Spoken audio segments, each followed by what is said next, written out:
And today is Unit 3, Lesson 16 for Social Studies, Evaluate Information. And we'll have one more after this, and then we'll have a review, and then we'll move into Unit 4. So we are flying right along with social studies. So today's lesson, by the time we finish today, you will be able to examine information and make judgments about the quality of information. Let's take a look here and listen to our audio. Just as you have learned to analyze information sources, you will also need to evaluate the information that you find in these various sources. Evaluating information requires you to examine it carefully and to look for purpose, bias, faulty logical reasoning, and facts or opinions in order to make judgments about the information's quality. This skill combines many of the skills you have learned previously.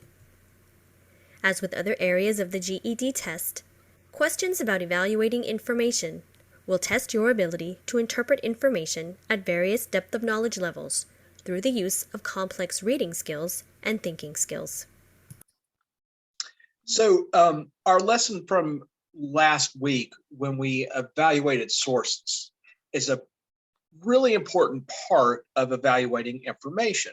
That's the first step, and it's a big one to helping you understand information. So where's the information coming from? First off, right? We talked about different types of websites, newspapers, and all of this and that. That right away could tell you if there's bias. If I'm looking at, say, a campaign speech, I know, like if it was one of President Obama's campaign speech, there's bias because he wants to be president. So that obviously influences what he's saying and what he's trying to persuade people to vote for him.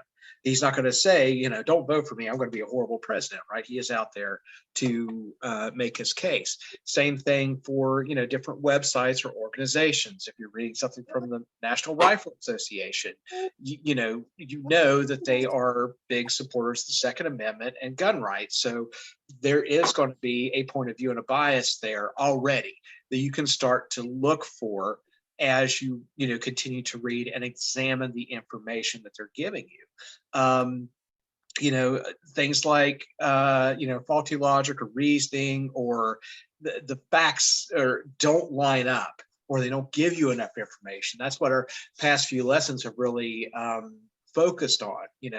Like global warming is such a big topic right now and has been for a while, and you'll see people joke. It's like, well, yeah, it's snowing and it's 10 degrees outside, so I guess we fix global warming. But that's faulty logic, and it does not support the facts when we look at global temperature and things like that. So that's the idea here, is digging a little deeper into the sources and seeing what they're saying, and finding that bias or faulty logic or those other types of errors in the information, and can you trust it? So this we have from the Democratic Party platform of 2008. So right away, Democratic Party platform, we know it's going to have something that is pro-Democratic Party, right? We can definitely say that. So taking a look here, it says, a century ago, Teddy Roosevelt called together leaders from business and government to develop a plan for the next century's infrastructure. It falls to us to do the same. Right now, we are spending less than at any time in recent history, and far less than our international competitors, on this critical component of our nation's strength. We will start a national infrastructure reinvestment bank that can leverage private investment in infrastructure improvement and create nearly 2 million new good jobs. We will undertake projects that maximize our safety and security and ability to compete. In this time of economic transformation and crisis, we must be stewards of this economy more than ever before. We will maintain fiscal responsibility so that we do not mortgage our children's future on a mountain of debt. We can do this at the same time that we invest in our future. We will restore fairness and responsibility to our tax code. We will bring balance back to the housing markets so that people do not have to lose their homes. And we will encourage personal savings so that our economy remains strong and Americans can live well in their retirements. And funny enough, we're still talking about infrastructure in 2022.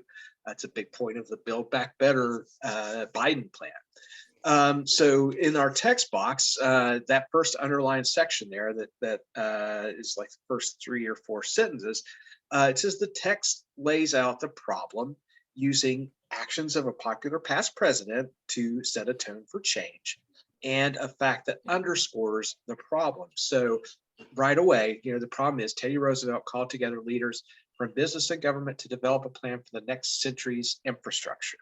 It falls to us to do the same. Right now, we are spending less than at any other time in recent history. So that lays out the problem. That's what they're discussing.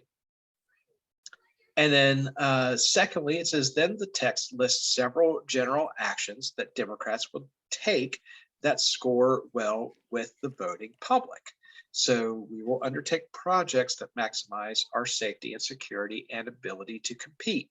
And we will maintain fiscal responsibility. We will restore fairness and responsibility to our tax code, bring balance to the housing market. There's no facts necessarily in here, right? This is laying out sort of a problem and broadly stating how they want to resolve it. But that needs to be taken into account. What are they saying here? What information are they giving us? They're laying out a problem, broadly speaking about how they want to tackle it, but there's not a lot of specifics.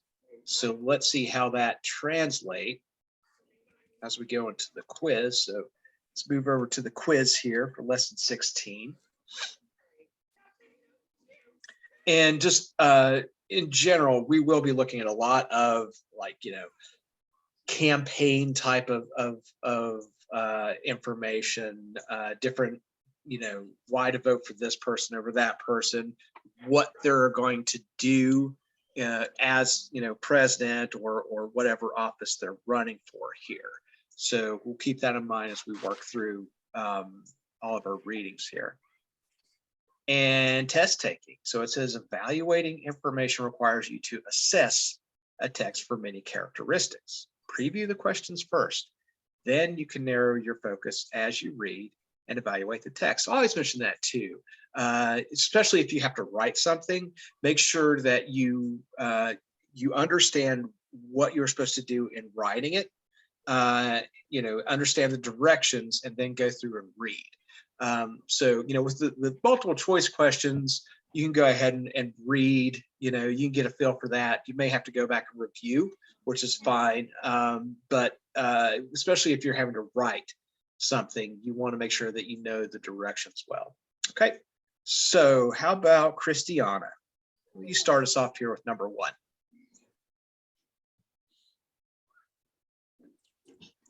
Okay. The question says, which of the following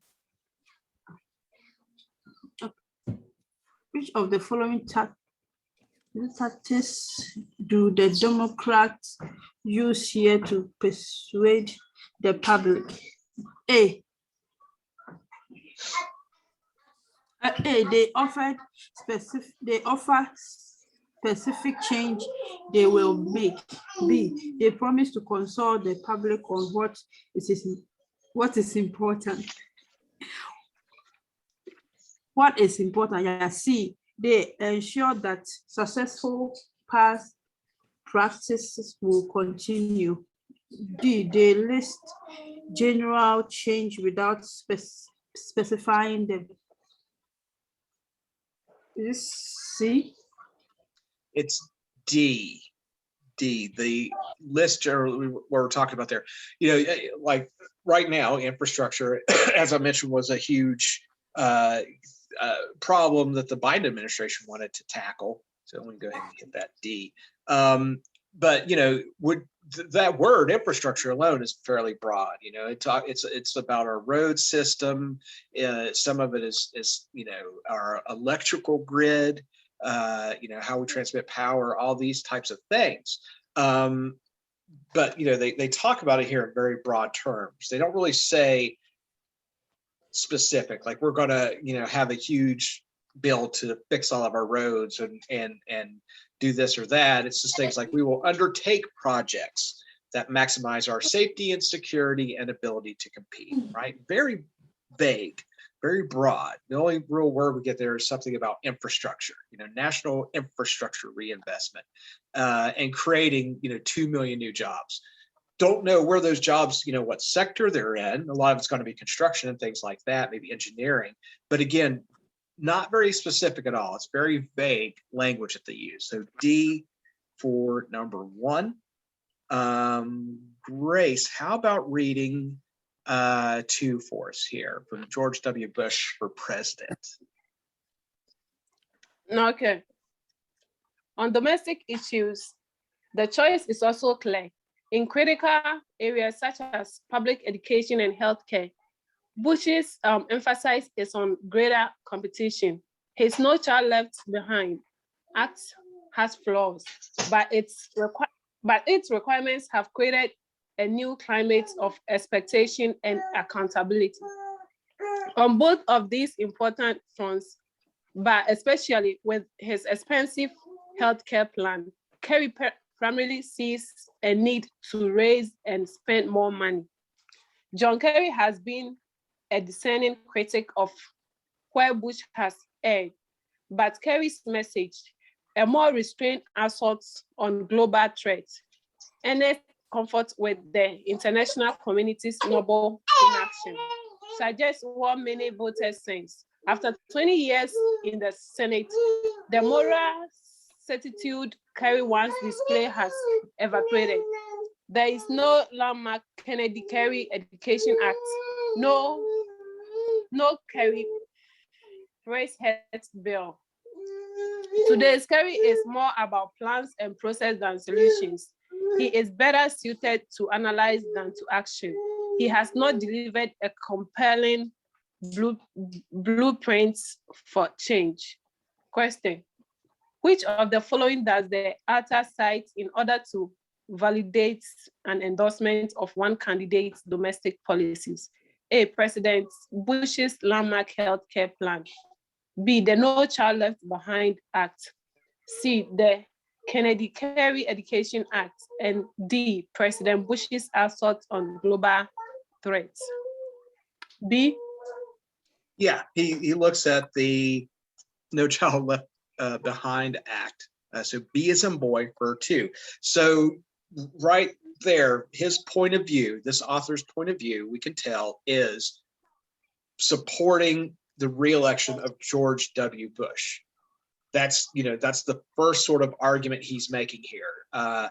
John Kerry is more about analyzing problems, not necessarily offering solutions.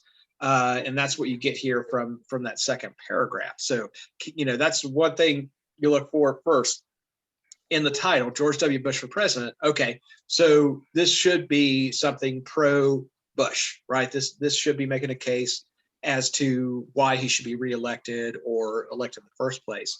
And that's what you start looking for, right? Okay, what's his point he's making here? So, Bush's one success here, although it's flawed, is the No Child Left Behind Act. So that's the type of thing that's the type of questions you should answer or ask as you move through when you see a title like that. Okay. Let's see, number 3. How about Etta? Would you like to read number 3 for us? Okay. It says, what is the main purpose of this editorial? A, it is designed to explain why the writer will vote for John Kerry. B, it is supposed to explain why the writer will vote for George W. Bush. C, it is meant to convince voters that John Kerry has been an ineffective leader. Or D, it is intended to persuade people to vote for George W. Bush. B. D. Yeah, D is a dog. You're on the right track there, right? It's pro George Bush. So, and then thinking about, the purpose of somebody's writing and the audience, Broadly speaking, writing in a newspaper like that, he's trying to convince others to vote for George W. Bush as well. So that is the purpose there, is to persuade people. Yeah, D as in dog for 3. And 4, we got our same vote for Bush text here. So Sasha Gay, how about taking 4 for us? What evidence does the author cite to support his claim of Mr. Kerry's unfit to be president? A. John Kerry discerning criticism of President Bush. B. The flaws in the No Child Left Behind Act. C. John Kerry's inability to get legislation passed. And D. President Bush's competitive stand on healthcare. Is it C? C, right. Yeah, he's more about looking at problems than solving them. And, solving them would, in this case, also be passing legislation, right? That's the point here, by pointing out the No Child Left Behind Act that George W. Bush got passed, that he's, a man of action, I guess you could say, and has gotten things done in the author's mind. So 4 is C. And now we have a campaign speech by Barack Obama. So you get that mindset already, right? Okay, Barack Obama, 2008, running for president. So now what's he saying? What do I need to look for as far as information, facts, opinion? What is the slant here? So let's go with Tracy. Could you read Barack Obama's speech for us?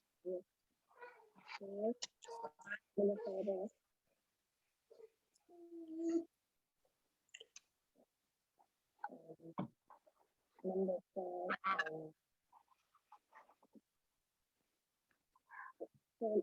campaign speech by Barack Obama, 2008.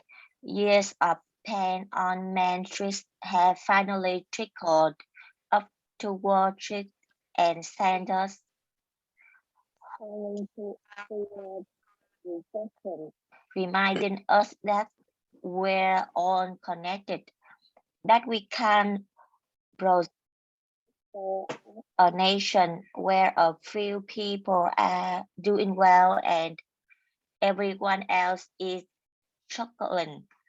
John McCain is an American hero and a worthy opponent, but he's proven time and time again that he just doesn't understand this. And on the American people, we may come from different places and have different stories, but we share common hopes and one very American dream. That is the dream I am running to help restore in this election. That is the choice that I'll offer the American people. 4 more years for what we had for the last 8 of fundamental change in Washington. People may be bitter about their leader and the state of our politics, but believe that they are hopeful about what's possible in America, because they believe that we can change things, because they believe in that dream. The question: how would you evaluate the information represented in the speech excerpt? And little opinion, mostly opinion with some facts. About facts and half opinion, opinion and no facts.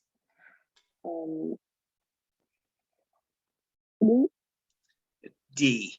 Yeah, all opinion and no facts. So he does, say, he's talking about John McCain. It's what a day it was when you actually showed some respect for your opposition. John McCain is an American hero and a worthy opponent. But he's proven time and time again that he just doesn't understand this, talking about hurling towards a recession and reminding us that we're all connected, that we can't prosper as a nation where a few people are doing well and everyone else is struggling. Well, in the time that it's written, in that context, you could drum up a lot of support. But as far as specifics, right? That's how there's facts involved. If he had some statistics, sort of matter of factly, 2008 was not a good time for our economy. The housing bubble and all of this was going on, and so he's using that as context, but he's not offering any real facts there as far as what is making us hurtle towards a recession. What is why isn't the nation prospering? Why doesn't John McCain understand that? He needs to add facts there. This is largely his opinion. And I mean, that's, for a campaign speech, that's what you tend to get. I mentioned so there's this awful, the U.S. Senate race in Ohio, these ads that you see on TV all the time. And I mean, just no facts. It's just all opinions about how I'm going to go in there and I'm going to fight this and do that. But they don't really offer real solutions in their ads, and they don't offer a lot of statistics. They just point to these broad generalizations. So yeah, D here, it's largely opinion, not any facts. And then let's go back to Christiana for number 6. Okay. Number 6. What tactic did the experts use in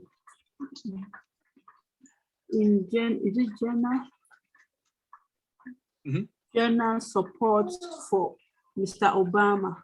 A, it explains Obama's program. B, it emphasized Mr. Obama's goal of restoring the American dream. C, please, can I see the C? Okay. It explains. It's okay. It explains an popular part of Mr. McCain's plan. D, it links Mr. Obama's opponents to the president. B. B, yeah, it's that American dream idea, restoring the American dream that he points out. Typically, in a passage, you're looking towards the beginning here, as far as the main point or the main argument, things like that. So, and again, with those other ones, he doesn't really explain any particular programs that he's going to work towards in his administration, and doesn't only mentions John McCain as his opponent, and that he doesn't understand. He doesn't really talk specifics about John McCain's plan, and then not really linking his opponent to the president. Nothing like that. So well, that was that's something that if there's an unpopular president. There was an SNL skit about this, because John McCain had tried to distance himself from the George W. Bush administration, because by 2008, we were in a recession and the economy was bad and the war was going on. So, George W. Bush poll numbers and everything were really low. He was really unpopular at the time. And McCain had kind of backed off from, being a supporter of his, and they did this SNL thing about trying to hunt him down to get a photo op with the president. Had to, and it was good. But anyway, yeah. So 6 is B, as in boy, and that was Will Ferrell playing George W. Bush. So that was always a good time. So to run down our 6 questions here, 1 was D as in dog. 2 was B as in boy. 3 was D as in dog. 4 was C as in cat. 5 was D as in dog. And 6 was B as in boy. Right? So that's what we're looking for, first off, what was the intent of the writing? Who is writing it? That gets you a long way in evaluating information. So as it says here, as you read social studies material, it is important to evaluate information to determine whether it is valid or biased. Properly evaluating the information you read helps you to recognize its strengths and weaknesses and to determine whether the source from which it comes can be trusted. In addition to evaluating information for its validity and bias, you also can evaluate information by deciding whether or not it is effective or convincing. For instance, when you hear a speech or read a statement issued by a political candidate, you are evaluating the information and deciding whether it convinces you to share that candidate's ideas. And, there's just a lot of, like I said, you listen to watch, especially the evening news. That's a lot of times when they roll out the campaign commercials for, and right now, that U.S. Senate race to replace Rob Portman is really ramping up, and you get all these guys wanting to take that seat, and just the vague statements that they throw out there, it's like, I'm here to fight Joe Biden, and but there's no specifics. There's nothing in their plan other than like, we're going to oppose the president, or we're going to another big thing with them right now is, I'm a pro-Trump businessman or something like that. What exactly does that mean? There's nothing specific there. What, give me some facts, some real information. And that tends to just pander to a particular block of voters. That's all that really speaks to, is to get your name out there for that. So here we have a campaign brochure from Lyndon Johnson's 1964 campaign. So let's see what it says here. This would, I imagine this would be mailed out as a brochure. Either you have people that will go door to door to campaign for the president, or the who's running, the candidate, or maybe in the mail or hanging on your car, something like that. So it says, Lyndon B. Johnson and Hubert H. Humphrey worked together long and closely to strengthen America at home and abroad, to build our moral, diplomatic, military, and economic strength. But Lyndon B. Johnson and Hubert H. Humphrey both know, their fellow Americans know, that military strength is not enough. They have worked tirelessly to strengthen our representation abroad, to create and guide the Peace Corps, to enact and to implement policies of expanded foreign trade, to assure peace, and in the millions of miles both have traveled throughout the world to bring to people everywhere a more vivid picture of America. And both men have made every possible effort to keep the nation fiscally strong by seeing to it that while needed programs were not ignored, the nation received a dollar's worth for every dollar spent. All right. And then it says that the author provides support for a claim in the form of a list of duties the two men have fulfilled. Still a little vague, right? So, they've worked tirelessly to strengthen our representation abroad, to create and guide the Peace Corps. That's a little more specific. To enact and to implement policies of expanded foreign trade. Okay. To assure peace, and in the millions of miles, both have traveled throughout the world to bring to people everywhere a more vivid picture of America. Okay. And then second, it says this phrase refers to the efficiency with which government programs have used the money devoted to funding them. So the nation received a dollar's worth for every dollar spent. So that fiscal responsibility, we are not going into debt because of Lyndon B. Johnson's programs.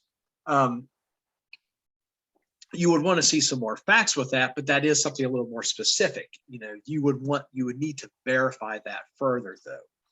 So here it says, assume that in a piece of campaign literature such as this, the author will write persuasively to win over voters. Consider this purpose as you evaluate information in the excerpt. So right away, when you see from anything campaign wise, the definitely, the overall intent for that writing, the purpose of that writing is to persuade the reader or the listener to vote for that individual, right? If it's campaign material, that's more than likely the purpose in writing, or dissuade you from voting for the other side, one of the two. They might kind of, target one way or the other. And let's see, Grace, how about reading question 1 for us? All right. Why does the author suggest that Mr. Johnson and Mr. Humphrey will be able to guide the nation's foreign policy? A, because of their foreign policy experience. B, because of their career backgrounds. C, because of their personal strength. And D, because of their educational background. Is it A?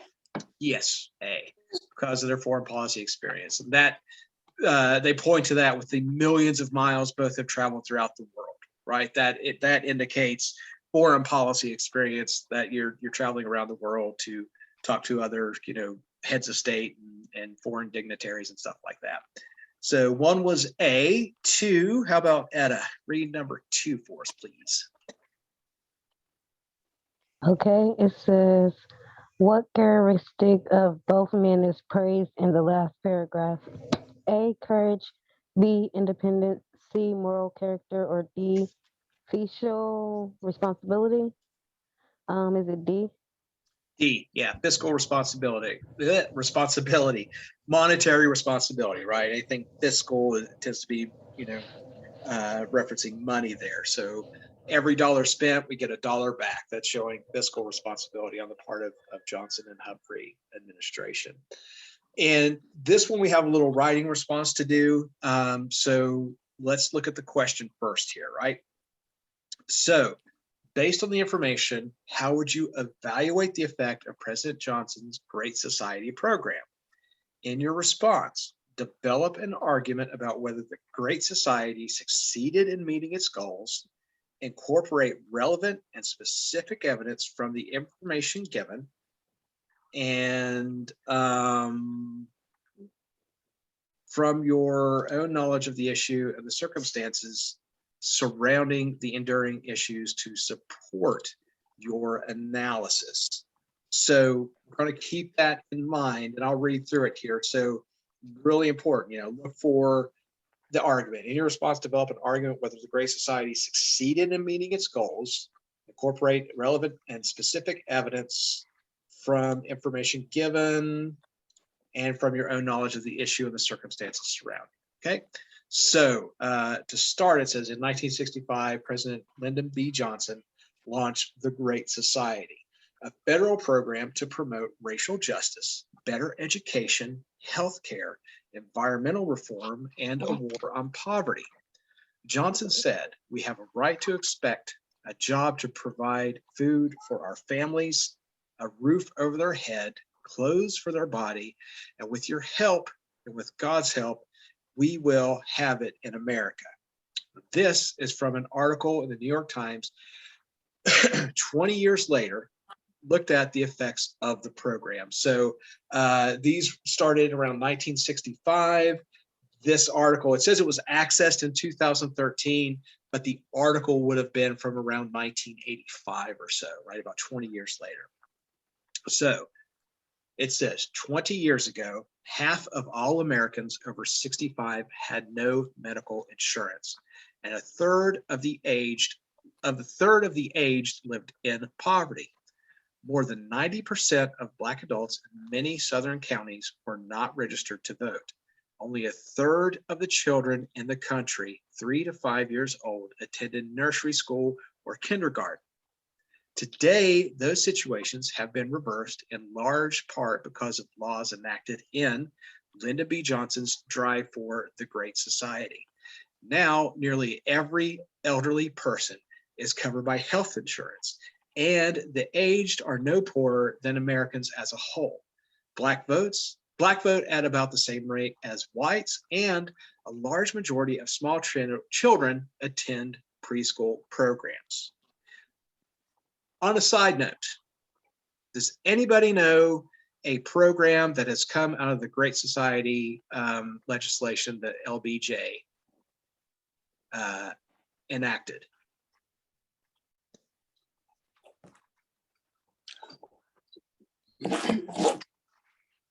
Here's one for you.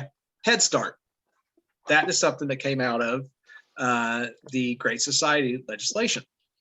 So, and of course, I know you guys are all familiar with that. So that's, as far as like personal experience, a lot of times we look at something like this, it doesn't really register. It's like, well, did it have an effect, or, what's going on? But this was one program, the Head Start program, that came out of that Great Society legislation. As a matter of fact, when I was hired on to teach, I went to the main office, CDC-FC office, and one of the slides that they show in orientation for us was about LBJ signing in legislation for that. So pretty cool stuff. Yep, program Head Start. So now we need to write, and let's put something together here, and I will copy and paste it into the chat so we could save some time if necessary. Follow along here, and let's see what we can come up with. Right. So, Lyndon, oh, I'm not typing. Here we go. Lyndon B. Johnson.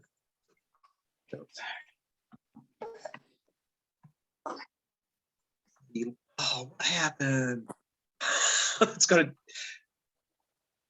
Okay, I gotta make sure I don't touch my mouse pad because it'll erase while I'm trying to type here. Lyndon B. Johnson believed that everyone had a right to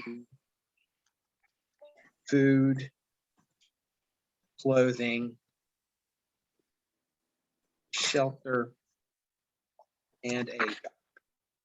And we're gonna keep it simple. He believed that the Great Society programs would help achieve these goals. Let's see here. The article argues that these programs were a success.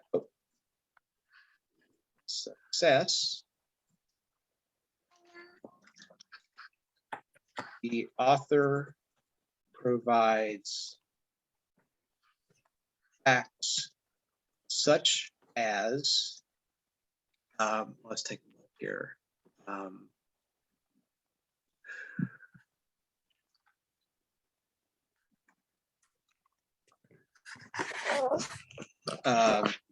Health insurance,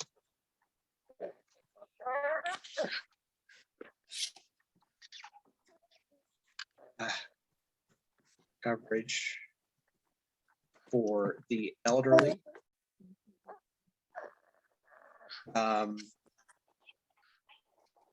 voting rates among Black voters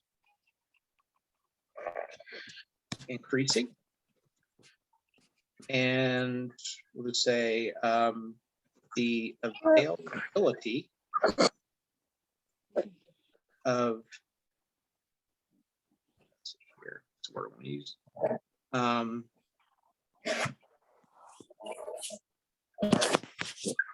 preschool programs for small children. Okay, so right there, we start with the intent of, the broad intent of President Johnson's, main ideas for the Great Society program. These are still things that come up, right? One of the things in politics today, Bernie Sanders, right? He really is pushing for healthcare as a right for every American, right? So this has changed along the way. We had our Bill of Rights initially that, secured, freedom of speech and all this stuff. But along the way, we, FDR was another one that had the new sort of Bill of Rights and the right to, a job and food. And this is something that, Johnson had furthered. So those overall rights, and then he believed that the Great Society programs would help achieve those goals. Then the article argues that these programs were a success. The author provides facts such as health insurance coverage for the elderly, voting rates among Black voters increasing, and the availability of preschool for small children. So let's hit the old copy here. And I will paste that into the chat. All right, and then there it is for everybody.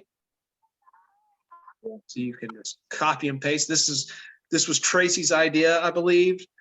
So we can thank her for coming up with that nice little convenience for us all.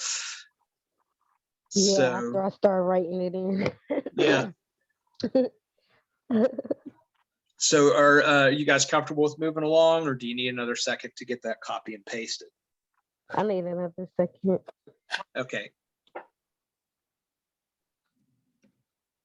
Okay, so let me see. All right. So let's go ahead. We'll move on to number 4. And this has all been, campaign oriented and stuff like that. So Jimmy Carter for president, 1976. Now we know what to look for. Let's go with Sasha Gay. How about reading number 4 for us?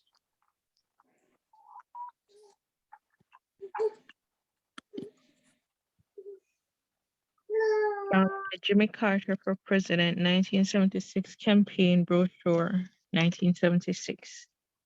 Our whole system depends on trust. The only way I know to be trusted is to be trustworthy. To be open, direct, and honest.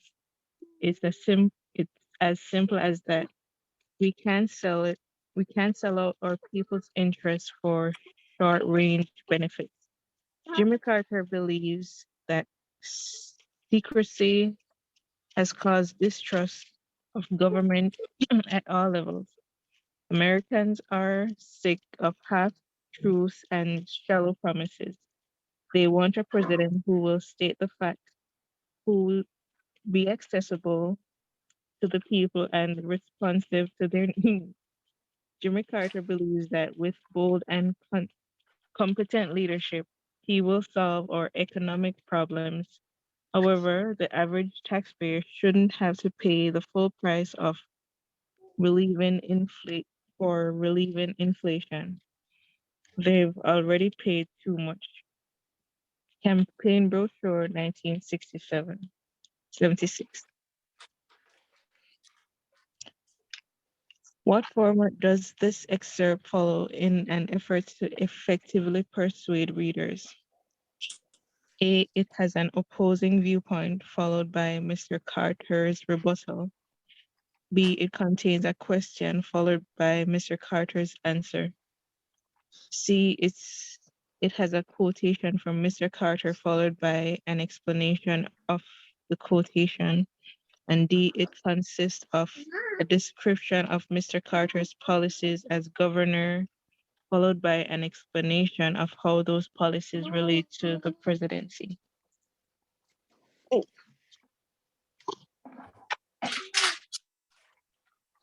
Is it?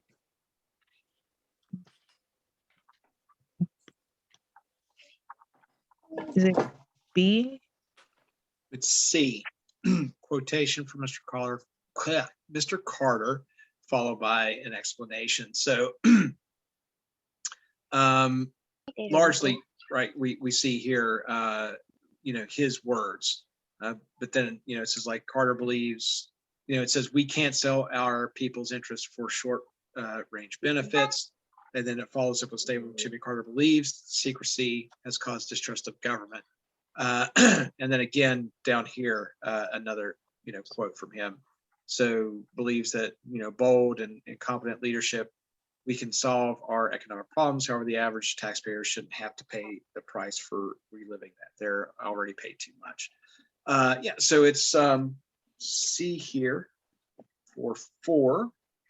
And then 5, we got the same passage. How about Tracy? Could you read number 5 for us?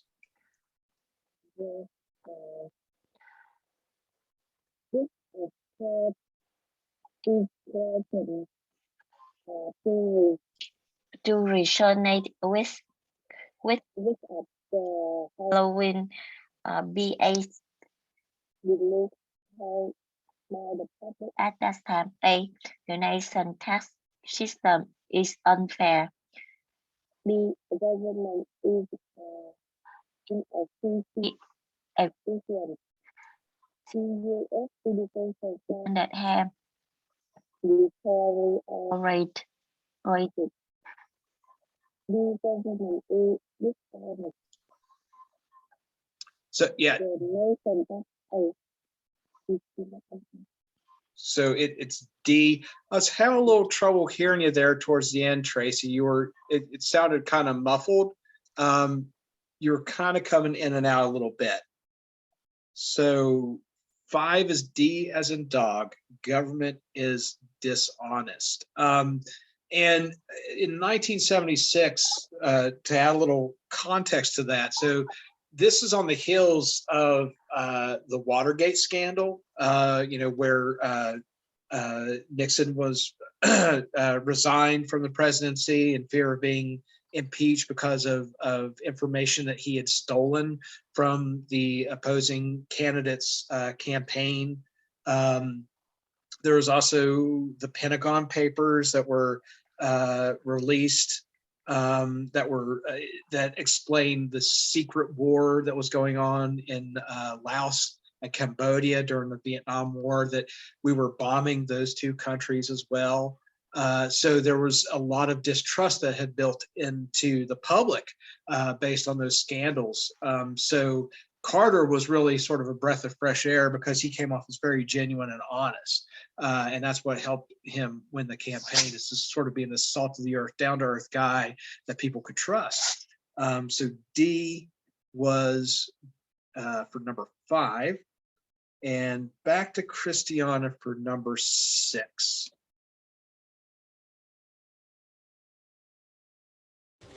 Okay, number 6. Which of the following does Mr. Carter believe Americans want in a president? A, responsiveness and trustworthiness. B, knowledge and opinion. C, boldness and daring. D, trustworthiness and peace. A, yeah, responsiveness and trustworthiness. So that, Carter believes that with bold and competent leadership, so that, indicates responsiveness, that we could solve our economic problems. That was another issue. There was a lot of economic issues in the mid-70s as well, that unfortunately he did not get resolved during his presidency, which is one reason he did not get reelected. His trustworthiness, he was very candid about how he felt about some of the things that were going on, which was also a reason that he didn't get reelected. So 6 is A.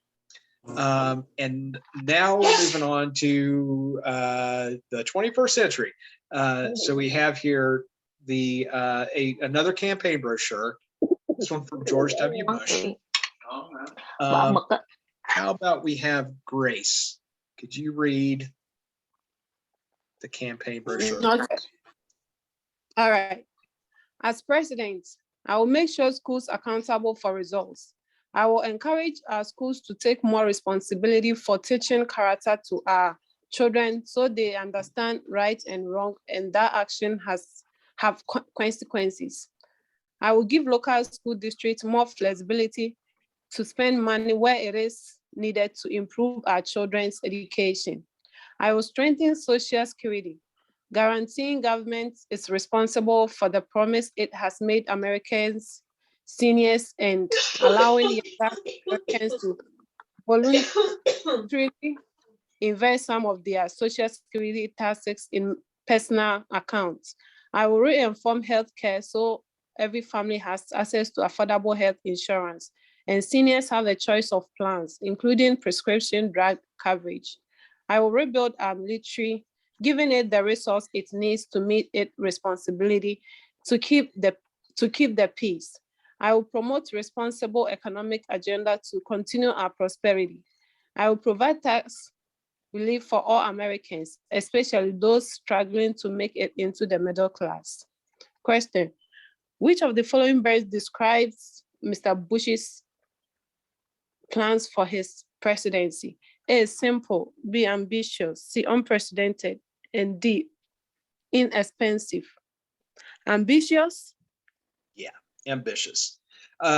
He was trying to follow a very, Clinton was a popular president, and the 90s economically were a very good time. In the United States, there's a lot of economic expansion, so you had to really oversell in 1990, especially running against Al Gore, who had been vice president. So he's really amping up some of the issues and trying to point out, it's like, okay, well, we have issues with education, so let's dig into that.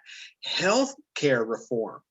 Right? Over and over again, we hear this. Even George W. Bush was looking into healthcare reform because that had been an unresolved issue during the Clinton campaign. They had actually, that was one of the issues that they were supposed to focus on in the 90s, was some type of healthcare reform.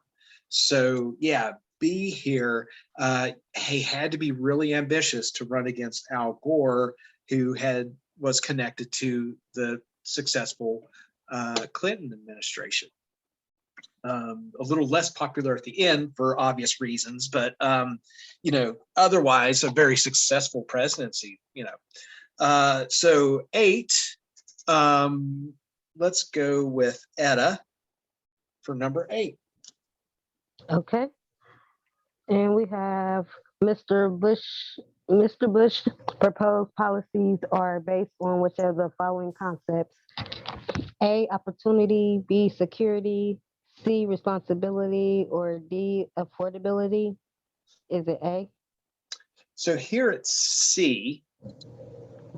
C is in cat for 8. Look at the title again, right? Opportunity, security, and responsibility. So largely, and this one is a little weird because, of course, we have all of those in there. But the second paragraph, right? It says, "I'll strengthen Social Security, guaranteeing government is responsible for the promises it has made American seniors and allowing younger Americans to volunteer." So that's really important there, pointing out that he believes that there's responsibility with programs. So while the overall title indicates they talk about, 3 different sort of areas, it really comes down to responsibility that's pointed out in the passage. So 8 is C, as in cat. 9, we got the same passage here. Sasha Gay, how about reading number 9 for us?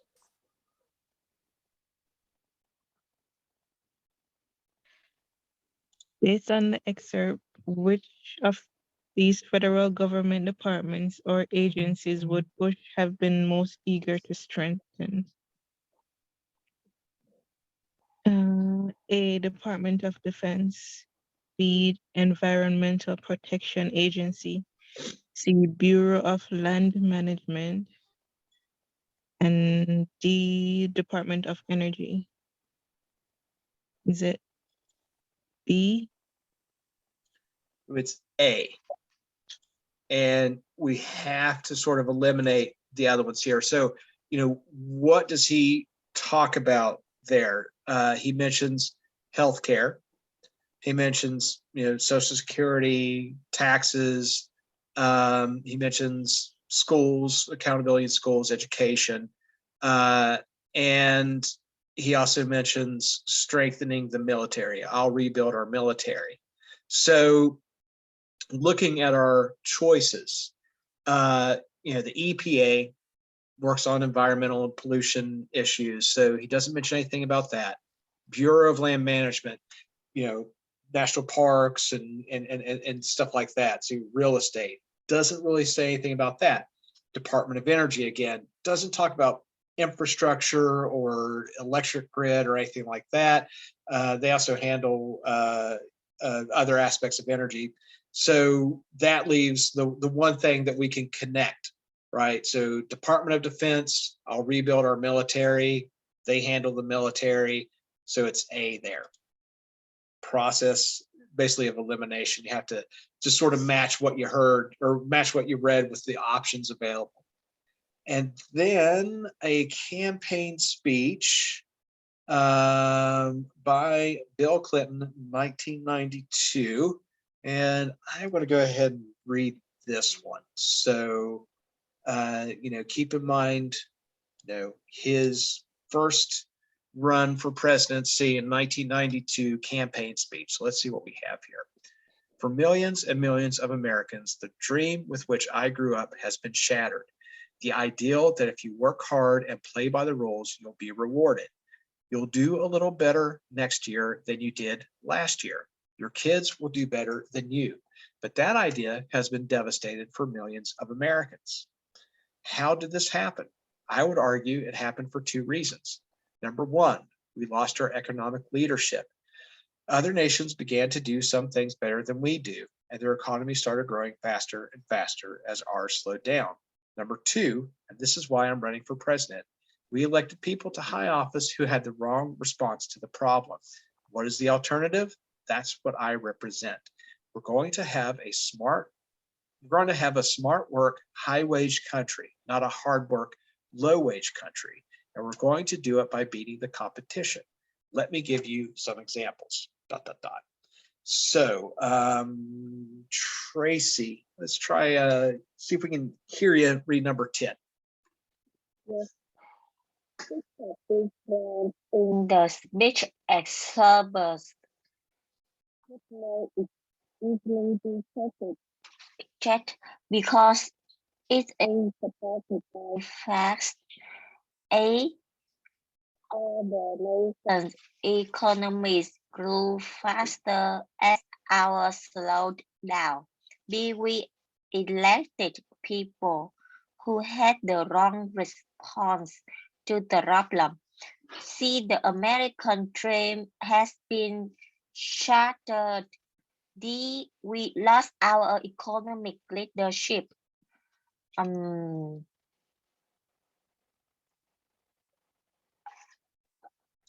D. So A mentions that other nations, he gives two reasons, and the one of which is we lost our economic leadership. Other nations began to do some things better than we do, and their economy started growing faster and faster. So 10 is A. You're still cutting out. You got better there at the end, but towards the beginning, I was having a little trouble. Like I could kind of hear you in the background, and then you kind of pop on, and then it would kind of go back again. So I think Nilda mentioned, I don't know if you're like kind of far away from the computer or your microphone, but we'll give it a try, another try here in a minute, see how that sounds. So 10 is A. Other nations' economies grew faster than ours. Okay, and that's one that you could easily check, right? So you could go to the facts. You could look at, well, how did Japan's economy grow? How did Korea's economy grow? How did Germany's economy grow? Did it outpace the United States, and the, late 80s or throughout the 1980s, stuff like that. So that is easy to check. All right, so 10 is A. 11, how about Christiana? Can you read number 11 for us?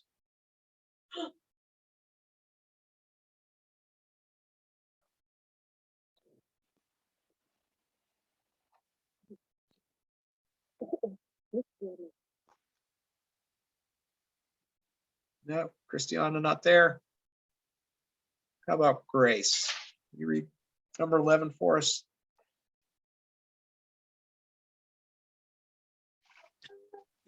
Okay. Okay. What is Mr. Clinton's goal in this speech? A, to outline his foreign policy. B, explain his economic plans. C, to refute Mr. Bush's claims. And D, to criticize Mr. Bush's foreign policy. B? Yeah. Yeah, that's what he's going to lead into, right? Right there at the end, it's like, we're going to, to do it by beating the competition. And then let me give you some examples. So the whole, beginning of the speech is pointing out economics, right? It's all about, how, what happened, other economies took off fast. We didn't have the people that were going to respond to it. So everything in this, few little paragraphs here is talking about economics, economic leadership. So economic plans is what this is going to be about. B, right? We don't talk about foreign policy. We don't refute Bush's claims. We don't. Then that's George H.W. Bush, the one that was president in the late 80s and early 90s. And foreign policy. He doesn't really talk about foreign policy. So 12, how about Etta? We get you to read 12. Okay. Which of the following is a hasty generalization made in the speech? A, I would argue it happened for two reasons. B, I represent the alternative. C, this is why I'm running for president. D, people in high office responded incorrectly to problems.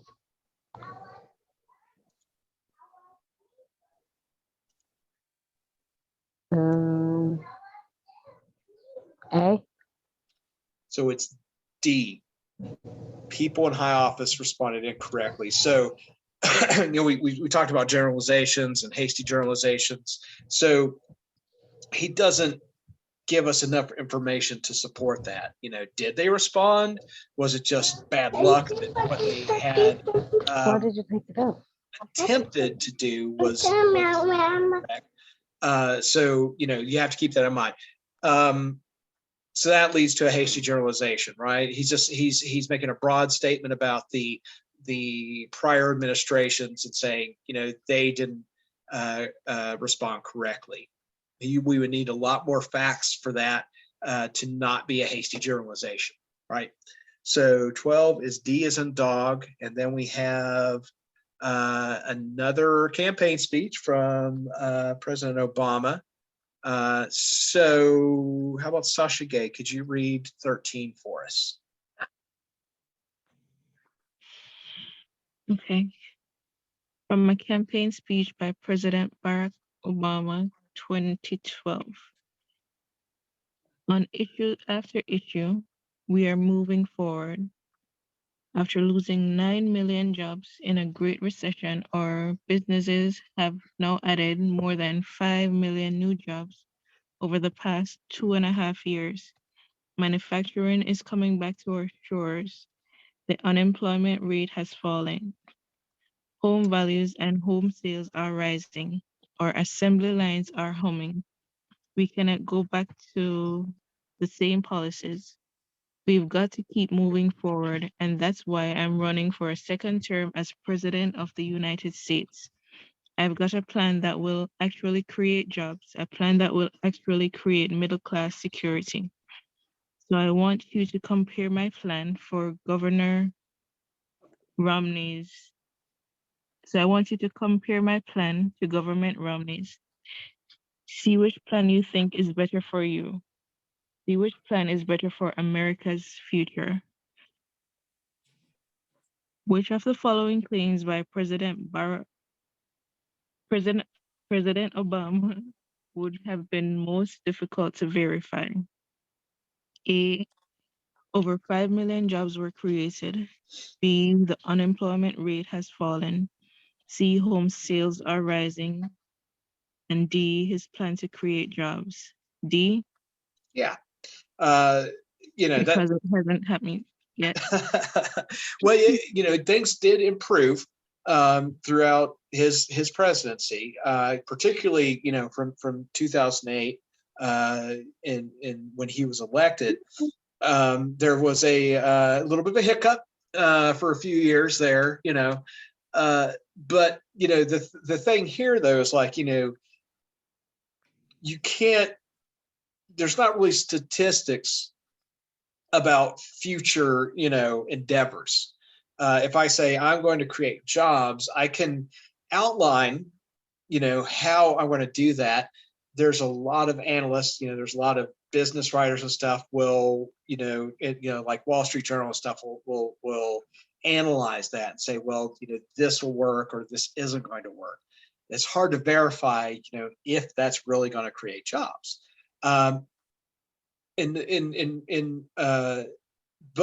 like over 5 million jobs created, right? That example, you could definitely verify that, right? You could look over his first 4 years.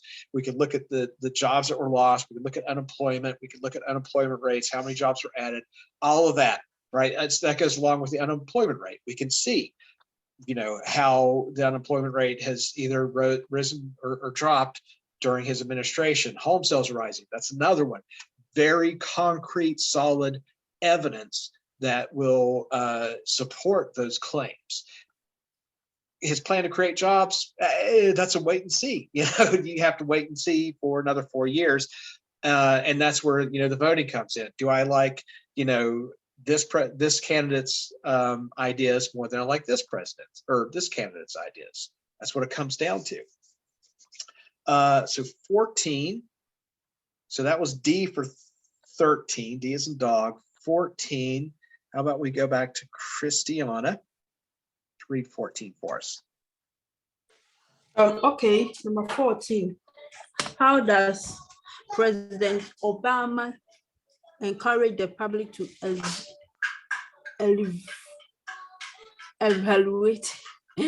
evaluate what he says? A, trust his leadership. B, read his plan and compare to his opponents.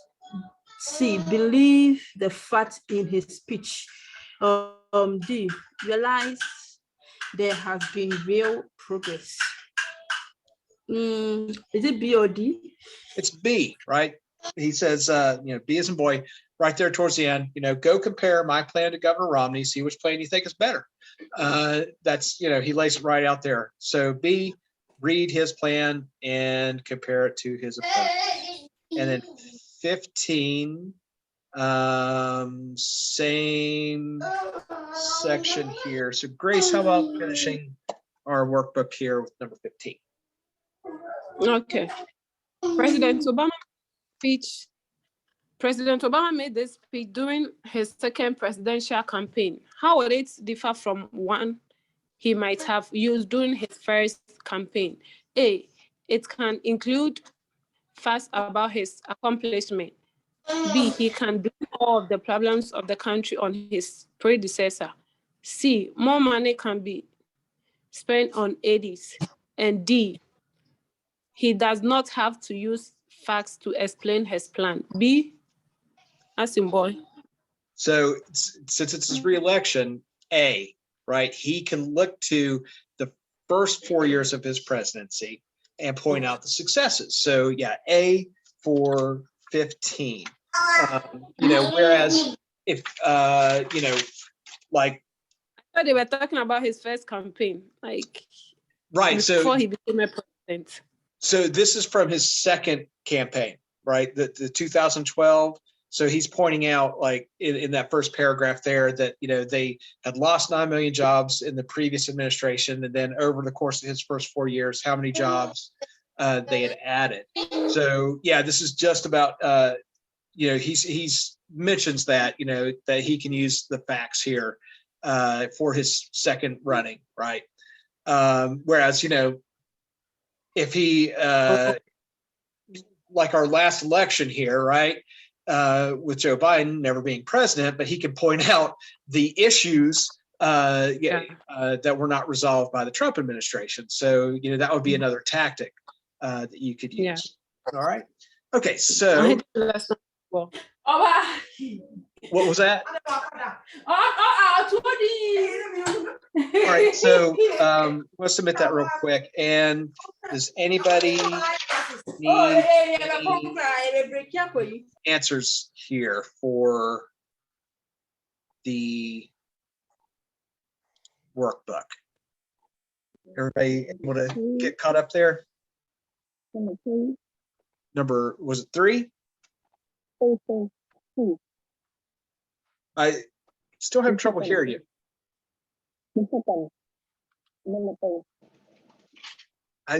Can you type it in the chat? I can barely hear you. Sorry, I think number 2. Did you hear? 2. Okay. Yes, D. yes. Yeah, D is in dog. Okay. Any others there? All right. Okay. Yeah. So just following up real quick, look at the evidence they use, especially with these. What we did here is all with campaigns and things like that, specifics. It's not a fact if they don't really use specifics. If they're talking broad general statements about, I'm going to improve, the economy or something, they need to have statistics. Same thing. I, did great work in this or that subject. Do they have statistics to support it? That's what we really got in here. Campaign speeches are always going to be biased. They always have a point of view that they're, persuading somebody to, elect them. So look for the purpose. And then, what they're trying to persuade you to do, and then see if they have the facts to support that. So we're going to do something real similar in language arts right now. So it's identifying faulty evidence. So we're going to be hitting this from a different angle to get some more practice. So let's take about a 10-minute break. I'll see you back here around 1:40 for language arts. Okay. Yes. all right.